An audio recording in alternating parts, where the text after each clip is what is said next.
Околу 3000 единки живина во струшкото село Мороишта денеска се убиени од страните поради наот на птичји грип. Селото е изолирано, полицијата дозволува влез само за жителите, а на излез се вршат проверки дали некој изнесува живина. Екипите на Агенцијата за храна и ветеринарство извршија попис на целата живина во над 100 домаќинства, која денеска е попишана и угината. Собствениците ќе бидат обештетени од страна на државата.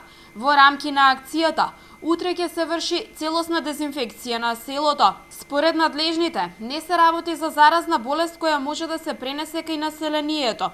И упатуваат апел до собствениците на живина да соработуваат со органите на Агенцијата за храна и ветеринарство и целата живина што ја имаат да ја дадат, бидејќи тоа е единствен начин да се справат со болеста. Деновиве од општина Велес упатија соопштение до јавноста со оглед на тоа дека постои опасност и можност за појава на болеста авијарна инфлуенција кај живината. Граѓаните навремено да интервенираат во ветеринарната служба за секоја појава која е невообичаена кај птиците и живината. Инаку, од денеска Министерството за земјоделство, шумарство и водостопанство, согласно член 16 од Законот за ловство, донесе забрана за ловење диви птици.